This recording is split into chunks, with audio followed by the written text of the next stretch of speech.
watching GVTV News. Thanks, Gloria, and I'm Randy Hansen. In today's world news headlines, U.S. invokes threat of Libya-style sanctions on Syria, and Assad faces high-level defection. And out of WikiLeaks, Syria files will embarrass Syria and its foes, and former Argentine junta member sentenced for theft of babies from political prisoners. And Romney raises $100 million in June. And Obama touts auto bailouts and healthcare law in Ohio visit. And Zimmerman gets $1 million bond after lying about finances. And heat wave scorches Midwest, Ohio, Virginia, and face ongoing power outages. And UN calls for tax on wealthy to aid world's poor. And child protester in Bahrain sentenced to home confinement. And victims of Bhopal disaster seek appeal to hold company accountable. And Presbyterian Assembly rejects Israel's divestment bid. And California calls for a constitutional amendment against Citizens United. And California lawmakers pass anti-Arizona bill to curb immigration crackdown. And a report says countrywide use VIP loans to sway Congress.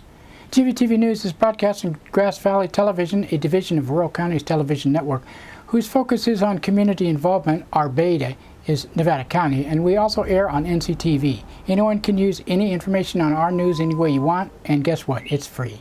But before these stories, GVTV News would like to thank one of our underwriters who supports your only visual video news media in Nevada County. That's right, it's us.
In today's first world news story, the United States and European Union are calling for new sanctions on Syria, similar to those used against Gaddafi's regime ahead of the NATO attack on Libya.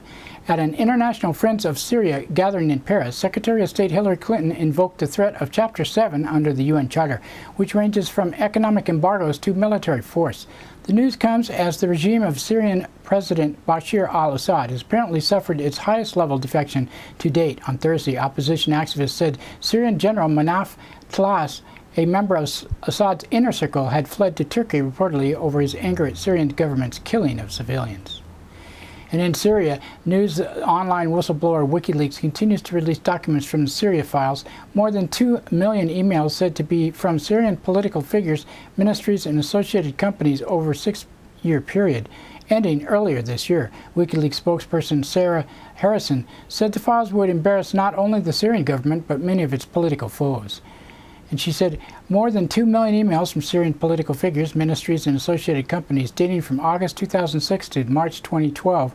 This extraordinary data set derives from 680 Syrian-related entities and domain names, including those of the Ministry of Presidential Affairs, Foreign Affairs, Finance, Information, Transport, and Culture. The Syria files shine a light on the inner workings of the Syrian government and economy, but they also reveal how the West and Western companies say one thing and do another. Syria files were unveiled without WikiLeaks founder Julian Assange, who remains in the Ecuadorian embassy in London, seeking to avoid extradition to Sweden. Harrison read a statement on Assange's behalf and said, WikiLeaks founder Julian Assange cannot be with us today, but has given this comment on the Syria files. The material is embarrassing to Syria, but it also is embarrassing to Syria's external opponents. It helps us not merely to criticize one group or another, but to understand their interests, actions, and thoughts. Only through the understanding of this conflict that we can hope to resolve it. 3 top figures from Argentina's former ruling junta have been sentenced to additional time behind bars for deliberate theft of babies from political prisoners. Former dictators Jorge Rafael Videla and Ronaldo Mignon as a former Navy officer, another one of Costa was his last name. All three were already serving jail sentences for other abuses under their regimes. Estela de Carlotto of the Grandmothers of the Plaza de Mayo praised the sentences and said, "This is justice. It has arrived. Remember that we started in 1996. At that moment, we didn't know whether or not we would ever arrive at this moment to see it in our lifetime. I think it's healing for all society to know that they are being judged, condemned, and they will continue to be judged and condemned until the last crime that can be attributed to them." It's believed the Argentine military dictatorship killed at least 30,000 Argentines during the rule from 1976 to 1983. And Republican candidate Mitt Romney continues to best President Obama on the fundraising race. On Thursday, Romney campaign said it took in more than $100 million in June. Romney is expected to be the first candidate in history to outraise an incumbent president seeking re-election. And speaking in the battleground state of Ohio, President Obama criticized Romney's record on the auto industry bailout and announced the United States has launched a new trade complaint over Chinese tariffs. And he said, when the American auto industry was on the brink of collapse and more than 1 million jobs were on the line, Governor Romney said we should just let Detroit go bankrupt. I refuse to turn my back on the communities like this one. I was betting on the American worker and I was betting on America's industry. 3 years later, American auto industry is coming roaring back. Just this morning, my administration took a new action to hold China accountable for unfair trade practices that harm American automakers. During his appearance in Ohio, Obama shared an emotional moment with the supporters whose uninsured sister recently died of cancer. In his address, Obama touted the Supreme Court's recent ruling upholding his signature health care law. And he said, "I believe that in America nobody should go bankrupt because they get sick. I work with anybody who wants to work with me to continue to improve our health care system and our health care laws. But the law I passed is here to stay." A Florida judge has set a new $1 million bond for George Zimmerman, the Florida man who fatally shot the unarmed black teenager Trayvon Martin. Zimmerman had initially been freed after posting a $150,000 bond, but was sent back to jail for lying about his finances. A record-breaking heat wave continues to scorch the Midwest, could be returning eastward. Weather reports this morning, yesterday morning, said temperatures in the Midwest could reach the triple digits again, while overnight lows barely dropped into the 70s. In St. Louis, Missouri, authorities have reported at least 3 heat-related deaths in recent days. Meanwhile, hundreds of thousands of homes in Ohio to Virginia still remain without power after last week's violent storms. The extreme weather is part of a pattern that some scientists have described as an early glimpse at the future, global warming. United Nations is calling for a number of new taxes in a bid to help aid the world's poor. In a new report, the World Economic and Social Survey calls for proposals including taxes on carbon emissions, financial transactions, and on world billionaires. Robert Voss of the UN Department of Economic and Social Affairs unveiled the report and said, if you tax by, for instance, 1% the wealth held by billionaires, so meaning everybody holding more than $1 billion in wealth, that would not really affect them in terms of their incomes or just the revenue. The income flow they would already have on their wealth holding would be far outstrip the tax you would take away from them. So in that sense, it would be another tax, which also makes sense from any economic theoretical argument. In Bahrain, a child arrested for taking part in protests against U.S.-backed monarchy has been sentenced to 1 year of home confinement. 11-year-old Ali Hassan was recently released after months behind bars. On Thursday, a court ruled he must be monitored at home for the next 12 months. Ali Hassan said, "We were playing soccer and the ball went to the other side of the road where the roads were blocked. While I went to get the ball, there was a private car that came towards me and a person came out running after him. As I tried to run, the person got a hold of me. I am a small boy. Why would they keep me under observation for 1 year?" Victims of the 1984 Bhopal disaster have announced plans to appeal a recent judgment dismissing claims against the company Union Carbide and its former chair. On December 3, 1984, around 40 metric tons of toxic gases leaked from Union Carbide plant in Bhopal. The official death toll stands at around 3,500, but campaigners estimate the actual number is closer to 25,000, with many people still suffering. Union Carbide is now owned by Dow Chemical. Second Circuit U.S. Court recently dismissed an effort to hold Dow and former Union Carbide chair Warren Anderson accountable for the disaster. The nation's largest Presbyterian organization has narrowly defeated a measure to divest from the three companies linked to Israelis' occupation of the West Bank and Gaza Strip. On Thursday, Presbyterian General Assembly voted 333 to 331 to reject the divestment measure. Palestine Solidarity activists say they intend to bring the measure up for another vote in the near future. And California has become the sixth and largest state to call for a constitutional amendment that would overturn Citizens United, the landmark U.S. Supreme Court decision that paved the way for massive corporate spending to influence elections. On Thursday, California's Senate voted 24 to 11 to urge Congress to draft an amendment against Citizens United. The measure had passed the state assembly in March. In another vote Thursday, California Senate passed a bill to help curb the mass deportations of undocumented immigrants who have not committed serious crimes. California Trust Act would block local law enforcement from turning over immigrants for deportation unless they had been convicted of a serious felony. The bill is California's attempt to push back against the federal Secure Communities program, where local authorities share fingerprints with immigration officials. The federal program helped lead to the record deportation of around 400,000 people last year. Supporters called the measure in California an anti-Arizona bill because it runs counter to the anti-immigration crackdowns in Arizona and other states. A congressional report has found the now defunct mortgage giant Countrywide Financial offered hundreds of discount loans to lawmakers, government officials, and other so-called VIPs in a bid to block legislation that would threaten its profits. The report says Countrywide gave hundreds of loans, often with reduced interest rates or fees, to VIPs, including legislators, their staff, the head of the government-run mortgage company, Fannie Mae. Countrywide played a key role in the housing crash and was once the country's biggest mortgage lender. According to the report, those who received Countrywide's special deals were able to influence dozens of legislative measures in the years leading up to the housing crisis. And that's it today for our World News. Now another thanks to one of our underwriters who supports your only visual video news media in Nevada County. That's right, it's us, GVTV News. Soundcheck Music Center, the rock and roll connection. We have guitars, amps, drum equipment, sound accessories, lessons, and repairs. We are located at 671 Maltman Drive, Grass Valley. 530-272-7236, open 7 days a week. No one needs anyone, they don't even just pretend.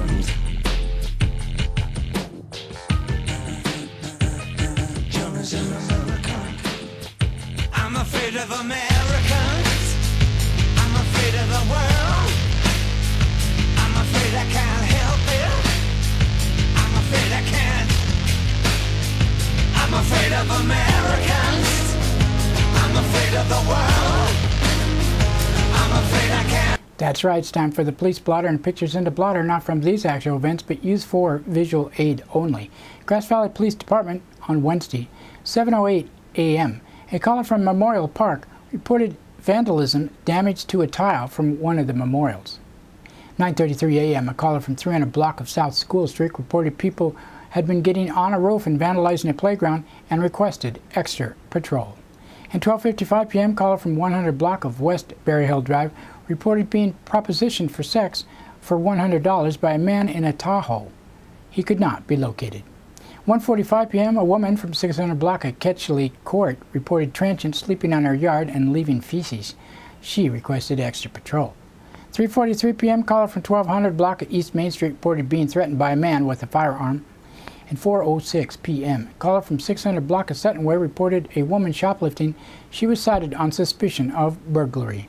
And 6:19 p.m. a caller from 100 block in Dale Street reported a man with his junk hanging out was passed out. He was arrested on suspicion of being drunk in public. 7:42 p.m. a caller from 500 block of Granite Hill Court reported physical fight involving two women. They said it was not physical. 9:54 p.m. a caller from Whiting and Empire Street reported people playing with fire and a baton.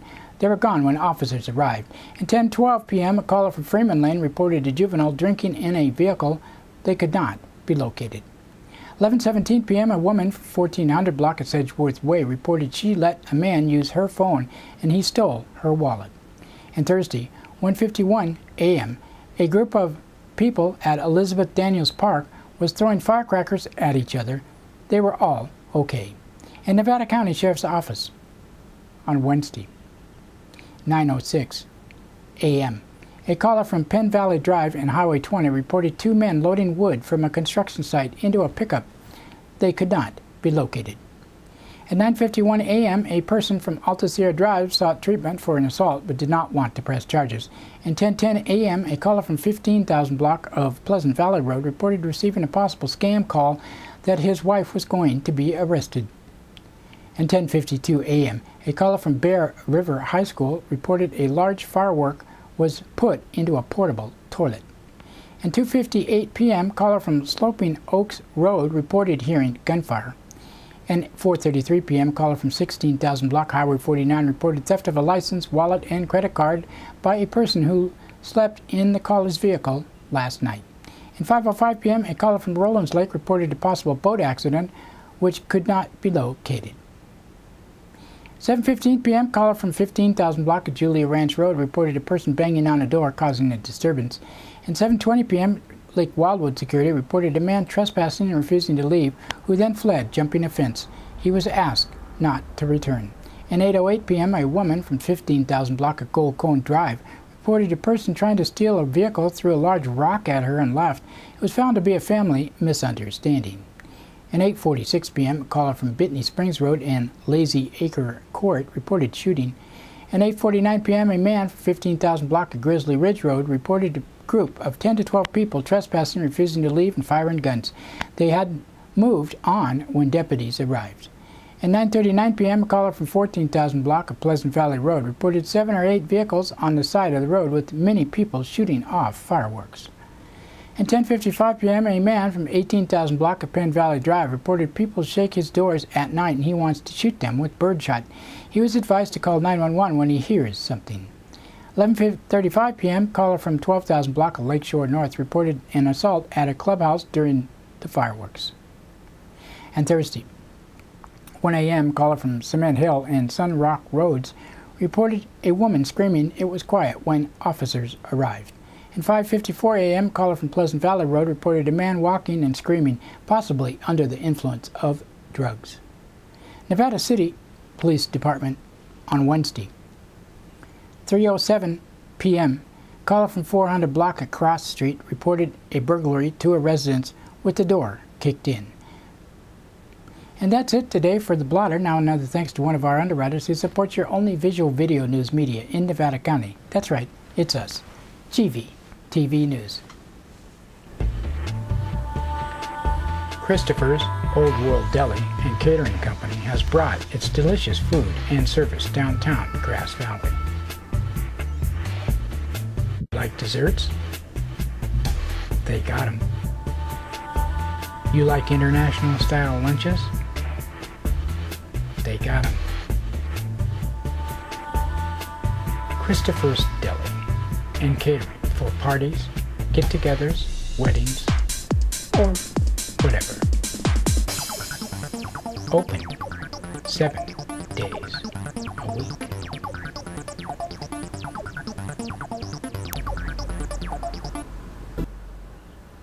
In today's local news headlines, burglary victims fed up.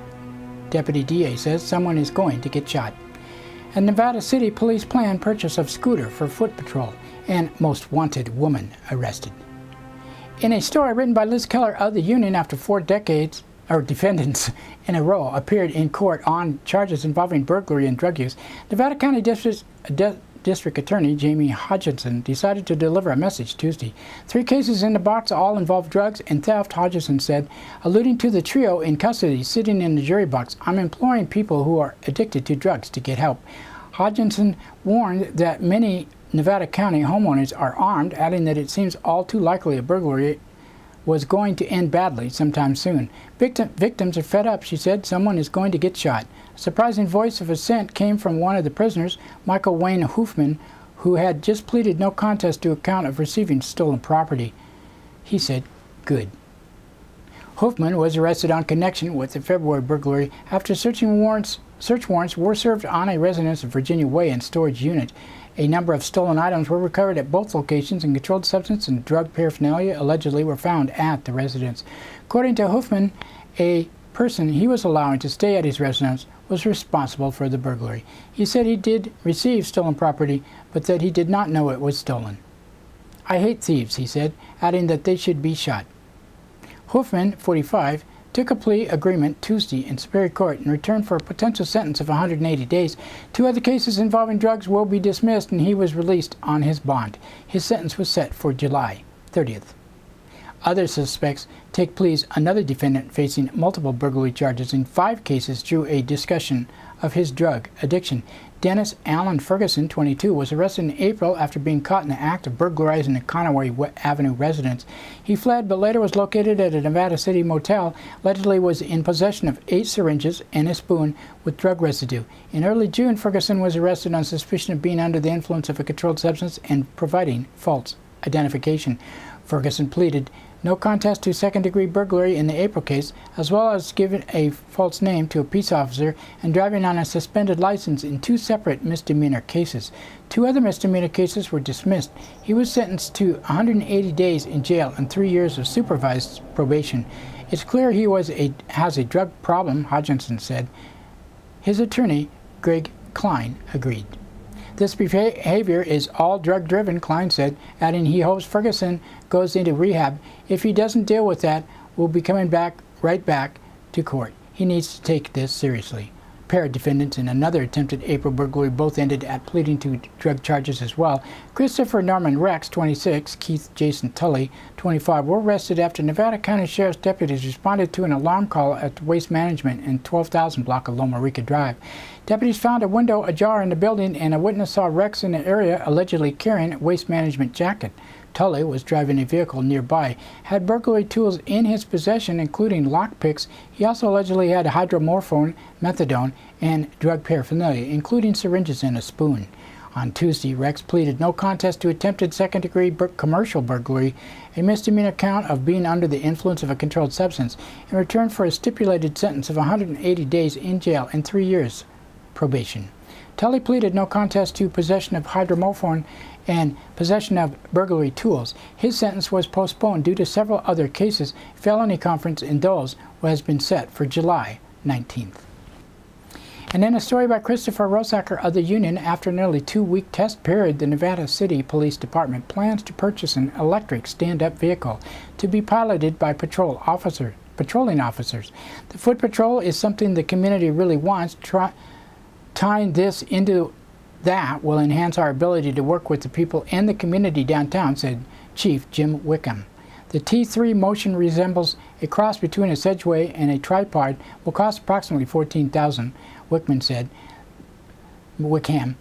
Funds for the vehicle come from a restricted fund that are only to be used for purchase new law enforcement technology and can not go to salaries or other general costs of the department. If the funds were not used, they would vanish, Wickham said. You need to have the right need for it. In this particular program for the community downtown, it is a perfect fit. T3 has an 8-hour battery life, can go up Nevada City's steep hills, jump curbs, and navigate Pioneer Park trails at a top speed of 25 miles per hour, Wickham said. It also is equipped with siren and police lights.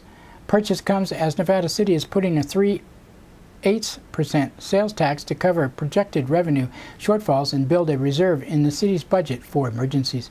To help close a $58,000 deficit in the city's current fiscal year budget, members of the Nevada City Council directed Wickham to eliminate one middle management position and restructure the department's management in June. In other cost-cutting measures, Wickham is exploring switching the providers for the department's dispatch services from the Nevada County Sheriff's Office to the Grass Valley Police Department. Area law enforcement agencies are also discussing a regional dispatch center to bring down their collective costs. When Wickham came aboard the chief earlier this year, one of his first moves was to alleviate downtown merchants' vagrancy complaints by allocating a part-time officer to patrol the downtown historic district on foot. Officer Shane Francis Downtown patrols garnered immediate praise from merchants and residents alike. Wickham said the T3 would only further enable Franson's efforts, especially into Pioneer Park, where surrounding residents have complained of similar vagrancy issues that plague downtown, such as smoking, public intoxication, and drug use. This gives Franson access to other parts of town, Wickham said. The reality is that in the summer it is too hot for him to be riding a bike back and forth to Pioneer Park. Wickham said the T3's silence also allows the rider to respond to an area without alerting potential offenders of a police presence. Most people can hear a police car coming down the road a quarter-mile away. With these kinds of electric vehicles, you wouldn't be able to hear them. Even though the rider would be more visible and have better visibility towering above the heads of the pedestrians, Wickham said his officers will park the T3 and continue to interact with residents, merchants, and visitors. One of the concerns merchants brought to us was that it doesn't relieve Franson from foot patrol, Wickham said. He'll be getting off that, walking and interacting with people and the merchants. We want him to still be accessible. In a story written by Trina Kleist of the Union, a woman on the Nevada County's most wanted list was in jail Wednesday facing an array of drug charges. County Sheriff's deputy stopped Tiffany Dawn Carmen, 34, on Nevada City Highway and Banna-Lava Cap Road at about 5:08 p.m. Wednesday. She was in a red Ford truck with another person, according to dispatch reports. Vehicle was towed from the 800 block of Idaho Maryland Road in Grass Valley, according to the dispatch reports. Carmen's place of residence was listed in the sheriff's documents as Grass Valley and Allegheny. She was being held in suspicion of having a controlled substance for sale, both felonies, and on misdemeanor possession of drug paraphernalia. She's also wanted on a felony warrant for having a controlled substance and violation of probation. Bail was set at $35,000. And that's it for local news today. Now we'd like to thank the Union, Amy Goodman, Reuters, Associated Press, and others for the sourcing of our news, and especially you for watching. You can watch this broadcast on Comcast Cable, NCTV Channel 11, Nevada County, 8 a.m., 3 p.m., 7:30 p.m., Monday through Friday. We have two new times, Saturday 10:30 a.m. and Sunday 8 p.m., and Suddenlink Channel 16 in Truckee and Alta Sierra. We also are streamed on the internet, NCTV's Digital Media Center website, NevadaCountyTV.org, and our site, GVTV.org. And don't forget Grass Valley Television that plays 24/7 on the net, grassvalleytelevision.com. We post to Facebook, YouTube, and Blip.tv. Talk to you tomorrow.